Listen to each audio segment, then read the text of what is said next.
ನಮಗೆ ಆಯ್ಕೆಯಾದ ಅಧ್ಯಕ್ಷರು ಮತ್ತು ಉಪಾಧ್ಯಕ್ಷರಿಗೆ ಪದಗ್ರಹಣ ಸಮಾರಂಭ.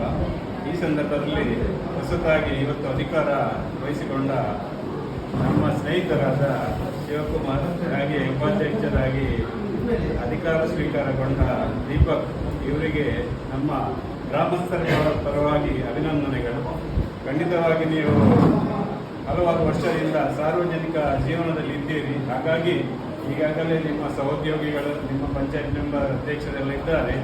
ಅವರನ್ನೆಲ್ಲ ಒಟ್ಟು ಸೇರಿಸಿಕೊಂಡು ಈಗಾಗಲೇ ಉದಯ್ ಕುಮಾರ್ ಹೇಳಿದ್ದಾರೆ, ಪಕ್ಷ ರಹಿತವಾಗಿ ಗ್ರಾಮದ ಅಭಿವೃದ್ಧಿಗೆ ನೀವು ಶ್ರಮಿಸಬೇಕು, ಒಂದು ಒಳ್ಳೆಯ ಹೆಸರು ತರಬೇಕು. ದೇವರ ದಯದಿಂದ ಈಗ ಸರ್ಕಾರದಿಂದ ಗ್ರಾಮೀಣ ಮಟ್ಟಕ್ಕೆ ಅಂದರೆ ಗ್ರಾಮಕ್ಕೆಲ್ಲ ಒಳ್ಳೆಯ ಅನುದಾನ ಎಲ್ಲ ಬರುತ್ತದೆ. ಅದನ್ನು ಒಳ್ಳೆಯ ರೀತಿಯಲ್ಲಿ ಸದ್ವಿನಿಯೋಗ ಮಾಡಿಕೊಂಡು ನಿಮಗೆ ದೇವರು ಆಯುರ ಆರೋಗ್ಯ ಸುಖ ಸಂಪತ್ತು ಕೊಟ್ಟು ಒಳ್ಳೆಯ ಅಭಿವೃದ್ಧಿ ಆಗಲಿ ಅಂತ ನಿಮಗೆ ಅಭಿನಂದನೆಯನ್ನು ಸಲ್ಲಿಸ್ತೇನೆ.